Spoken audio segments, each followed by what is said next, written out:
SIR से जुड़ी हुई है, क्योंकि असम, बंगाल, केरल और तमिलनाडु समेत कई राज्यों के लिए सोमवार को एसआईआर का ऐलान किया जा सकता है।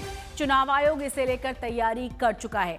पहले बिहार और अब बंगाल, असम, केरल और तमिलनाडु समेत 15 राज्यों में, जी हां, 15 राज्यों में चरणबद्ध तरीके से विशेष पुनरीक्षण अभियान को चलाया जाएगा। चुनाव आयोग ने पूरे देश में एसआईआर की बात कही थी, लेकिन जिन राज्यों में अभी चुनाव पास आ रहे हैं वहां इसकी तैयारियां तेज कर दी गई हैं। ज्यादा जानकारी के साथ हमारे संवाददाता संजय शर्मा जुड़ गए। संजय, और क्या जानकारी है? वैसे ही बिहार को लेकर विपक्ष जबरदस्त तरीके से जुट भी है, सवाल भी उठा रहा है, और अब 15 राज्यों की प्लानिंग।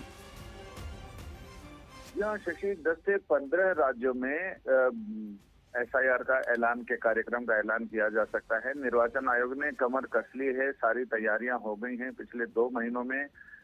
2 महीने क्या, अगर हम बात करें तो पिछले 1.25 महीने में निर्वाचन आयोग 2 बड़े सम्मेलन एसआईआर के मुद्दे पर कर चुका है, जिसमें सभी देश के सभी राज्यों और केंद्र शासित प्रदेशों के सीईओ हिस्सा ले चुके हैं।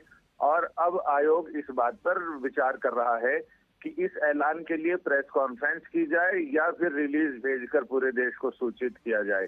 तो अब मद्रास हाई कोर्ट में शुक्रवार को ही निर्वाचन आयोग की तरफ से हलफनामा दाखिल किया गया, और जिसमें ये कहा गया कि अगले हफ्ते तमिलनाडु में भी एसआईआर के कार्यक्रम का ऐलान किया जा सकता है।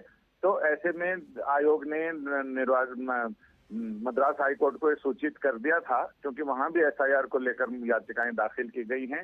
लेकिन आयोग ने अपना मंतव्य जता दिया है कि जल्दी ही तमिलनाडु में भी एसआईआर शुरू की जाएगी, का कार्यक्रम शुरू किया जाएगा। तो ये अभियान उन राज्यों में नहीं होगा जहां मौसम प्रतिकूल रहता है सर्दियों में, या फिर जहां पर स्थानीय निकाय के चुनावों के आसार हैं और या कार्यक्रम घोषित कर दिए गए हैं, क्योंकि वहां पर इलेक्शन में स्टाफ लगा होगा, तो इसलिए एसआईआर का काम प्रभावित होगा। लिहाजा उन इलाकों में बाद में, उन राज्यों और केंद्र शासित प्रदेशों में बाद में एसआईआर का वो किया जाएगा।